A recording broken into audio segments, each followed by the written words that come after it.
Welcome back to another episode of Rock Boys Football. Mike Norvell, Florida State. They continue to take the slow, methodical process as it pertains to the spring transfer portal window. It's a complete 180 from what we've seen from this program 12 months ago as it pertained to their offseason going into 2024. And I get that some Florida State fans might be sitting there and saying, well, getting a little antsy, right? We're looking around the country and saying, all right, everybody else is landing spring transfer portal commitments. We're not. At the same time, I think a lot of Florida State fans probably appreciate a little bit more of a methodical approach going into the 2025 season. I think there are a lot of outsiders that kind of view this Florida State program from a national media landscape and say, hey, they better get going. They got a lot of problems that they got to fix going into 2025. And although that might be true, I think Florida State kind of addressed a lot of those problems in the winter transfer portal window. And then I look at Florida State and really dive into look what went wrong with this football team in the 2024 year. Look, the short answer is a lot of different things. I don't have to tell Florida State fans that, but then I'm like kind of diving deeper and trying to understand, all right, why did it get so ugly in 2024? There's only a few things that really jump out. Number one, it was a really bad coaching staff with not a very strong culture. And what I mean by that is, hey, when you start taking some losses early in 2024, how do you get the train back on the tracks? You lean on your coaching staff to make some adjustments, and you lean on the leadership in your locker room to kind of keep the program together. I don't think Florida State had either of those. And so when you started losing those games after coming off a season where you're one of the best teams in the country, it got ugly, and it got ugly fast. And there weren't many mechanisms around the program to get the train back rolling the right way. It was a miserable coaching staff that, kind of tried to make some changes, but at a certain point was just throwing out different quarterbacks, throwing out different players on defense. It was a problem. And then I think secondly, when you get into the leadership of the football team, it was a lot of transfer portal additions. I don't think there were a ton of guys that we went into the 2024 season looking at, hey, those are the leaders of the football team. No, in the 2023 year, you had guys like Jordan Travis and guys like Jared Verse and guys like Braden Fisk. And even though Jared Verse, Braden Fisk were transfer portal additions, we know those were elite leaders within the program. I mean, you had DJU as your quarterback one heading into the season. You had probably Patrick Payton was your probably leader on the defensive side of the football, maybe your best player going into the season. It felt different from a leadership standpoint, and we saw that play out in the 2024 year. And then from a personnel standpoint, it's really not that complicated. There were a lot of things that underwhelmed for Florida State, but by far, the biggest reason it got as ugly as it did, specifically on offense, was you had an offensive line that could not get the run game going and could not protect the passer. And when you talk about having a quarterback that was either a true freshman in Luke, he had a redshirt freshman in Brock, or a guy in DJU who is miserable when it comes to being creative and extending plays.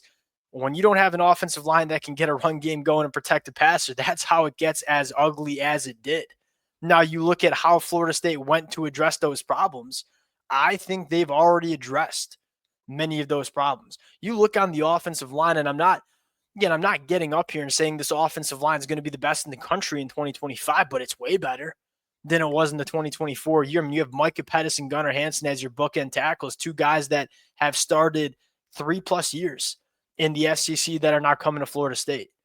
And we can pull up the depth chart and look at the offensive line and say, all right, Richie Leonard, multiple year starter at Florida in the SEC. Luke Pettibon probably going to be an all ACC guy at center. It sounds like Florida State loves what they've seen from Luke Pettibon in spring. Then Adrian Medley, coming over with Gus Malzahn and Herb Hand from UCF. I have not run the numbers, but I'll say this. It has to be one of the most experienced offensive lines that you see in the entire country heading into 2025 in just terms of how many starts and how many snaps that starting five has played. Now, we're concerned a little bit about the depth of the offensive line, but from the starting five standpoint, should be much better than what it was in the 2024 year. And then to add that on, you have Gus Malzahn scheming up a run game. There's not many coaches that run the football and scheme up a run game better. You have a guy in Thomas Castellanos who can get himself out of trouble and contribute to said run game. Look, once again, we're not getting up here and saying that Florida State is going to win a national championship and go win 11 football games in the 2025 year. But I feel like a lot of people perceive Florida State as super far away from kind of working their way back to where they belong. And I'm not sure if that's necessarily the case. Now, you look at the transfer portal additions and more targets that have emerged. We're sticking to the process of guys that are, hey, they might not give you that all-American upside, but we know they can play. Like Tony Johnson, we're looking for who's going to be our wide receiver 3. Like, number one, we're just a little thin in the wide receiver room with some guys leaving the program. Secondly, you're kind of looking for that third wide receiver outside of Deuce Robinson and Squirrel White. Tony Johnson could be a really solid guy. Now, I think the ideal scenario is you land a guy like Tony Johnson, and then Javon Boggs maybe beats him out going into 2025 and kind of takes the majority of the reps. But you look at Tony Johnson, this is a guy that 149 targets in his career, has caught over 100 passes for over 1,000 yards. On 149 targets, he's dropped the ball 3 times. That has to be music to Florida State's fans' ears. This is a guy that gets open, catches the ball in traffic, has some playmaking ability when he has the football in his hands. And he's not going to come to Florida State and catch for over 1,000 yards, but you know that he's going to be a solid pass-catching option for this Florida State team in the 2025 year. Heck, he might have been the wide receiver 1 for this Florida State team in 2025 because he can actually get open and catch footballs, which Florida State did not have in the 2024 year. This one makes a lot of sense. It's not like you're having to pay a ton of money for a guy. And then secondly, we like what we have in the young wide receivers, whether it's Javon Boggs, whether it's Tayshaun, kind of like our young wide receivers. So we only want a guy that's maybe going into his 5th year of college football that we know can come in and be a solid stopgap until the young crop of wide receivers is ready. The biggest target continues to be Jeremiah Wilson. I've been very vocal. I think this kid is a plug-and-play boundary cornerback that's going to be a all-ACC caliber guy. You go back, he's done it for a couple of years now. Number 2, 24 tackles, 4 picks, 4 pass breakups at Houston last year. 44% completion percentage when he was targeted. Only committed 1 penalty. 6% missed tackle rate. This is a guy that just he checks off all the boxes. And although he doesn't have that crazy athletic profile, he can play at a very high level because you've seen him do that at the power 4 level over the last couple of years. Another name in the cornerback room that I think is kind of interesting is Caleb Brown. Now, from what it sounds like, Florida State's probably not going to take both. I think Jeremiah Wilson's the top target. Caleb Brown, a little bit more of a depth piece guy. But again, there are things you like. He's played a decent amount of football, played his 2024 season at Hawaii, 6% missed tackle rate, 55% completion percentage when targeted, a little bit handsy. I believe he committed 6 penalties in the 2024 year, but a guy that's been around the block. And again, not the flashiest name. I'll put my hand up and say I hadn't heard of Caleb Brown until he entered his name into the portal and I heard that Florida State was looking. Went back and buzzed him. This is a guy that you would trust to play a couple hundred snaps for you in the 2025 year.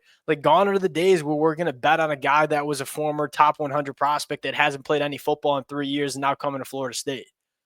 We're going to go after guys that have shown they can do it at the collegiate level. And then the last name that I think is kind of interesting to monitor is Josh Raymond from Vanderbilt.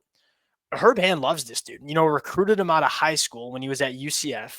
He goes to Vanderbilt, redshirts a year. You get some offensive line versatility, but I think the biggest thing here is you can kind of kill 2 birds with 1 stone here. Florida State's looking at their offensive line and saying, 1, we need depth immediately in 2025. We have confidence in our starting 5, but we have some question marks about who's offensive lineman 6, 7, 8. If we have some guys go down or we have to shuffle the deck, do we have a couple of offensive linemen that can come in and play quality football?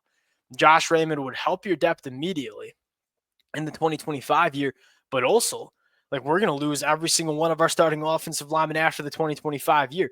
We want to get some guys in the program that can maybe step up into that starting rotation going into 2026. Josh Raymond, a guy that can play tackle, can play guard, could be one of those names. And again, that familiarity with Herb Hand, I'll trust the evaluation of Herb Hand with a guy like Josh Raymond. I think there's a reason he went after him out of high school, and now there's a reason they're going to pursue him in the transfer portal as well.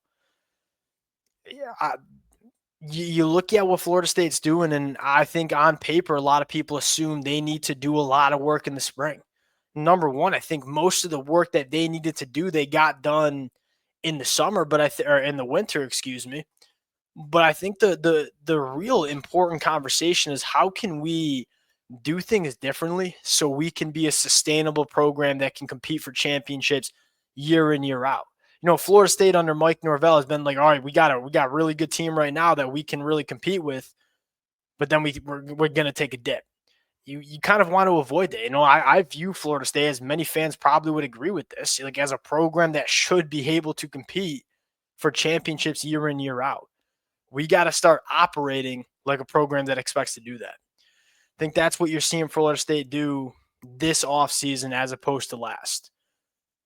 We'll pause it there. Appreciate you guys rocking with it. A lot more fun conversations to have around this team going into the 2025 year. Appreciate you guys. If y'all do enjoy the content, consider subscribing to the channel. We'll talk to y'all later.